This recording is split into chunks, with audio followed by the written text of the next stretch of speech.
നമുക്ക് ആദർശിന്റെയും നയനയുടെയും നല്ലൊരു കഥ കേട്ടാലോ? വീഡിയോ ഇഷ്ടപ്പെടുവാണെങ്കിൽ ഒന്ന് ലൈക്ക് ചെയ്ത് ഹൈപ്പ് ചെയ്യാൻ മറക്കരുതേ. അതോടൊപ്പം തന്നെ ആദ്യമായി കാണുന്നവരാണെങ്കിൽ സബ്സ്ക്രൈബ് ചെയ്യാനും മറക്കരുത് കേട്ടോ.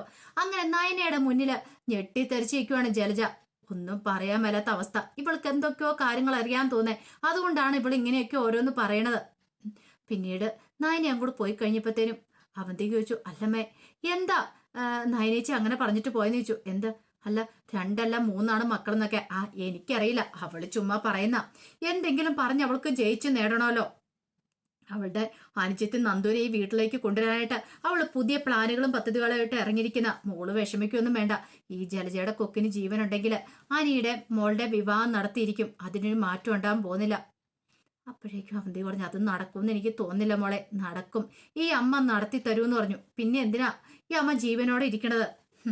എന്ത് തന്നെ വന്നാലും ശരി, ഉറപ്പായിട്ട് ഈ വിവാഹം നടക്കണമെന്ന് പറഞ്ഞു. പക്ഷെ അവന്തേക്ക് യാതൊരു പ്രതീക്ഷ ഉണ്ടായിരുന്നില്ല. അവന്തികയുടെ മനസ്സിൽ കൂടെ നൂറ് സംശയങ്ങൾ പോവാണ്. പിന്നീട് ജലജ മുറിയിലേക്ക് എന്നിങ്ങനെ ആലോചിക്കുകയാണ്. അവൾക്ക് എന്തൊക്കെയോ കാര്യങ്ങൾ അറിയാം.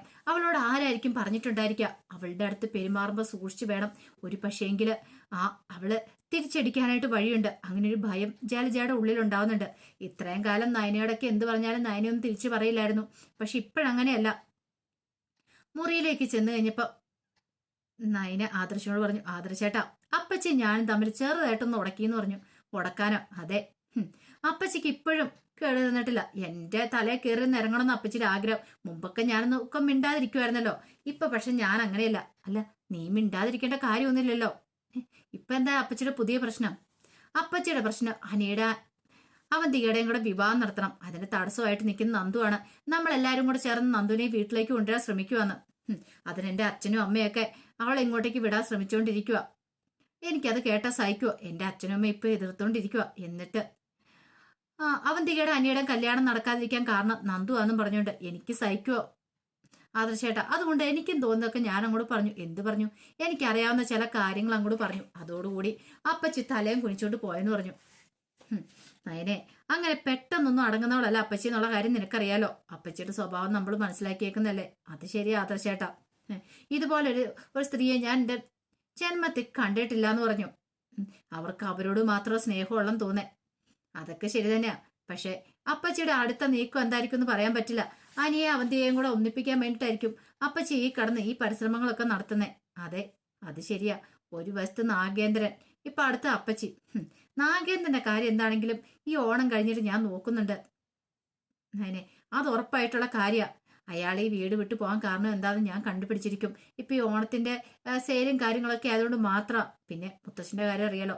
മുത്തശ്ശൻ ഓൾറെഡി പറഞ്ഞു കഴിഞ്ഞു ഓണത്തിന് കമ്പനിയിൽ എന്താണെങ്കിലും മെച്ചം ഉണ്ടായിരിക്കണമെന്ന്. അപ്പൊ അതിന്റെ പിന്നാലെ പോകാതെ ഞാനിപ്പോ നാഗേന്ദ്രന്റെ പിന്നാലെ പോയാൽ ശരിയാകത്തില്ല. അതുകൊണ്ട് മാത്രമാണ് ഞാൻ അടങ്ങിയിരിക്കുന്നത്. പല സത്യങ്ങളും കണ്ടുപിടിക്കേണ്ടതുണ്ട്. പറഞ്ഞല്ലോ, ഇതിനകത്ത് എന്തൊക്കെയോ പങ്കുകള് ഇളയച്ചനുണ്ടെന്ന് തോന്നേ. അതുകൊണ്ടായിരിക്കും ഇളയച്ചനാണെങ്കിലും ഈ പറയുന്ന ജാനകി ഇളമ്മയാണെങ്കിലും ഒരു മുഖംമൂടി ധരിച്ചിരിക്കുന്ന പോലെ എനിക്ക് പലപ്പോഴും തോന്നുന്നുണ്ട്. കാരണം നാഗേന്ദ്രൻ ഈ വീട് വിട്ടു പോയതിനെ കുറിച്ച് അവർക്ക് വ്യക്തമായിട്ട് അറിയാം. പക്ഷെ അവര് നമ്മളോട് കാര്യകാരണ സാധ്യതൊന്നും വ്യക്തമാക്കാത്ത. അത് ശരിയായിരിക്കും ആദർശേട്ടാ. പക്ഷെ അതങ്ങനെ പെട്ടെന്ന് മനസ്സിലാക്കാൻ പറ്റുമോ? അവര് പറഞ്ഞല്ലേ, അതറിയും. അതിനായിട്ട് എന്തെങ്കിലും ഒരു വഴി തുറന്നു കിട്ടാതിരിക്കില്ല. നീ കണ്ടോ, അവസാനം നമ്മുടെ മുന്നിൽ ആ വഴി തെളിയുമെന്ന് പറഞ്ഞു. അതേസമയം അവന്തിക നാഗേന്ദ്രനെ വിളിക്കുകയാണ്. നാഗേന്ദ്രനെ വിളിച്ച് സംസാരിക്കുന്ന സമയത്ത് പറഞ്ഞു, അമ്മ കട്ട കലിപ്പിലാന്ന് പറഞ്ഞു. ആര്? ജലജയോ? അവള് കലിച്ചോണ്ട് അവിടെ ഇരിക്കത്തുള്ളൂ മോളെ. അതല്ല, അച്ഛനോട് പ്രതികാരം ചെയ്യണമെന്നാ പറഞ്ഞായിരിക്കുന്നേ. അല്ലച്ചാ, ഞാനൊരു കാര്യം ചോദിച്ചോട്ടെ, ഇത്രമാത്രം ശത്രുത അച്ഛനോട് അമ്മയ്ക്ക് തോന്നാൻ കാരണം എന്താ മോളെ? ശരിക്കും പറഞ്ഞുണ്ടല്ലോ, എനിക്ക് അവളോടാണ് ശത്രുത തോന്നണ്ടേ. അവള് കാരണമാണ് എന്റെ ജീവിതം ഇങ്ങനെയായി തീർന്നേ. അല്ലച്ച, അതിന് കാരണം എന്താന്ന് ഇതുവരെയായിട്ട് അച്ഛൻ പറഞ്ഞിട്ടില്ല. പലവട്ടം ഞാൻ ചോദിച്ചിട്ടുണ്ട്. പക്ഷെ ഒരു വട്ടം പോലും അച്ഛൻ എന്നോട് പറഞ്ഞിട്ടില്ല. സമയമാകുമ്പോ അതൊക്കെ പറഞ്ഞുതരാം. പിന്നെയുണ്ടല്ലോ, ആ നയനെന്ന് പറയുന്നവൾക്ക് എന്തൊക്കെയോ കാര്യങ്ങൾ അറിയാൻ തോന്നേ. എന്ത് കാര്യങ്ങള്? അമ്മയെ സംബന്ധിക്കുന്ന എന്തൊക്കെയോ കാര്യങ്ങൾ ഇടയ്ക്കിടയ്ക്ക് അമ്മയെ ഓരോന്ന് കൊള്ളിച്ച് പറയുന്നുണ്ട്. പക്ഷെ അതിനർത്ഥം എന്താ ഏതാണെന്നും എനിക്ക് മനസ്സിലാകുന്നില്ല. അല്ല, അച്ഛനറിയാവോ? എനിക്ക് പല കാര്യങ്ങളും അറിയാൻ മോളെ. നിന്റെ അമ്മയെ കുറിച്ചുള്ള കാര്യങ്ങളൊക്കെ. അവൾ ആരാന്ന് നിന്റെ വിചാരം? ഒരിക്കലും അവളൊരു നല്ല സ്ത്രീ അല്ലാന്ന് പറഞ്ഞു. ഇത് കൂടുതലൊന്നും എനിക്ക് പറയാൻ പറ്റില്ല. എന്താണെങ്കിലും അവൾ എന്നോട് പ്രതികാരം ചെയ്യാനായിട്ട് ഇങ്ങോട്ട് വരട്ടെ. അവളെ പ്രതികാരം എന്താ ഞാൻ കാണിച്ചു കൊടുക്കുന്നുണ്ടെന്ന് പറഞ്ഞു. പിന്നെ വെച്ചാ അനിയന്റെ അനാമയുടെ ഡിവോഴ്സ് കഴിഞ്ഞെന്നുള്ള കാര്യം അറിയാലോ. പക്ഷെ എൻ്റെ അനിയന്റെ വിവാഹം നടക്കുമെന്ന് തോന്നില്ല. അതെന്താ മോളെ?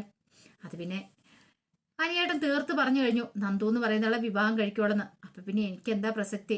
ഞാൻ ആരാന്ന് ചോദിച്ചു. മോളെ, അതിന് നന്ദു എന്ന് പറയുന്നവൾ ജീവനോടെ ഉണ്ടെങ്കിലല്ലേ അവളുടെ കഴുത്തില് അതിന് താലിയാർത്തോളൂ. മോളൊന്നും ഓർത്ത് വിഷമിക്കണ്ട. അവളുടെ കാര്യം ഞാൻ ഏറ്റു. എന്ത് ചെയ്യണമെന്ന് എനിക്കറിയാം. മോള് ധൈര്യമായിട്ടിരിക്കുക. അതും പറഞ്ഞിട്ട് അവന്തികയെ സമാധാനിപ്പിച്ചു. ഈ സമയത്ത് ജലജ അഭയം വിളിച്ചോണ്ട് മുറിയിലേക്ക് അങ്ങോട്ട് പോവാണ്. എന്താ അമ്മേ? അമ്മ എന്തിനാ എന്നെ വിളിച്ചേ? എടാ, എനിക്ക് നിന്നോട് കുറച്ച് കാര്യങ്ങളൊക്കെ സംസാരിക്കാണ്ട്. എന്ത് കാര്യങ്ങള്? അല്ല, നീ നവ്യയോട് പറഞ്ഞില്ലേ ഏൻ ജ്വല്ലറി ജോലി ഇനി അവൾക്ക് വേണ്ടാന്ന്? അമ്മേ, ഞാൻ പറയാനുള്ളത് പറഞ്ഞു. പക്ഷെ അവൾ കേൾക്കണ്ടേ? എടാ, അവിടെ പോയി കിട്ടുന്ന ശമ്പളമൊന്നും വേണ്ട നമുക്ക്. അങ്ങനെ ആരുടെ ഓസിലുള്ള ശമ്പളമൊന്നും വേണ്ട അമ്മ. അത് അവള് നന്നായിട്ട് അധ്വാനിച്ചിട്ടല്ലേ? എന്താണെങ്കിലും ശരി അമ്മ, അവള് കരാർ എഗ്രിമെന്റ് എഴുതി വെച്ചിട്ടുണ്ട്. അതുകൊണ്ട് പെട്ടെന്നൊന്നും അവൾക്ക് അവിടുന്ന് പോരാൻ പറ്റില്ല. എടാ, എന്തൊക്കെയാണ് ശരി, നിനക്കറിയാലോ.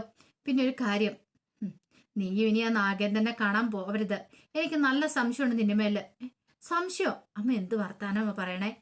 അങ്ങനെ ഞാൻ ചെയ്യുവോ അമ്മയ്ക്ക് തോന്നുന്നുണ്ടോ? എടാ, നിന്നെ എനിക്കറിയരുതോ? 10 രൂപ കിട്ടുമെന്ന് അറിഞ്ഞിട്ടുണ്ടെങ്കിൽ നീ അങ്ങോട്ട് ചായ വേണമെന്ന് എനിക്കറിയാം.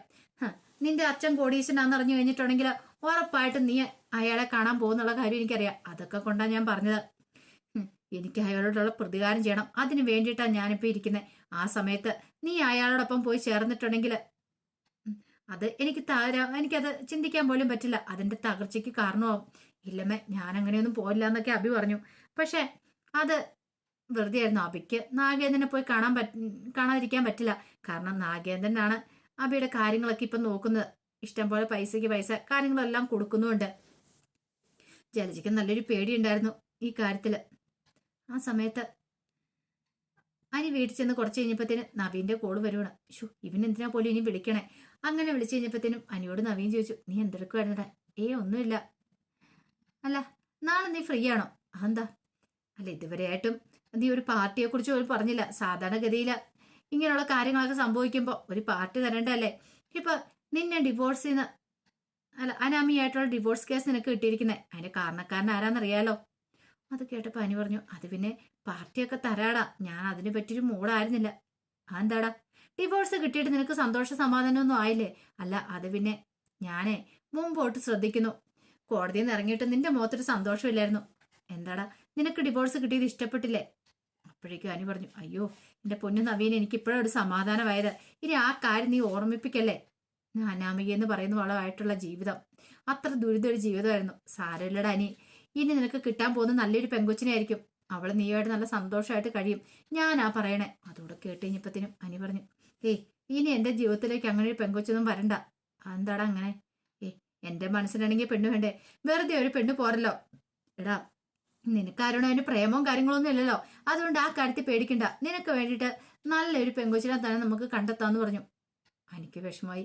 അനി പെട്ടെന്ന് പറഞ്ഞു, അതെ ശരി, എന്നാൽ എനിക്ക് കുറച്ച് തിരക്കുണ്ട് എന്ന് പറഞ്ഞിട്ട് കോള് കട്ട് ചെയ്തു. നവീൻ ചിരിക്കുവാണ്. എടാ, നീ എവിടം വരെ ഓടും എൻ്റെ നിന്ന്? നിന്നെ ഞാൻ കൈ കൂടെ പിടികൂടി കഴിഞ്ഞു. പക്ഷെ നിന്നെ ഇങ്ങനെ കുത്തി നോക്കുമ്പോഴോ എനിക്ക് എന്തോ ഒരു വല്ലാത്തൊരു സുഖം തോന്നുന്നുണ്ട്. എന്നോട് കള്ളത്തരം പറിച്ച് മറച്ചു വെച്ചിരിക്കില്ല രണ്ടുപേരും കൂടെ.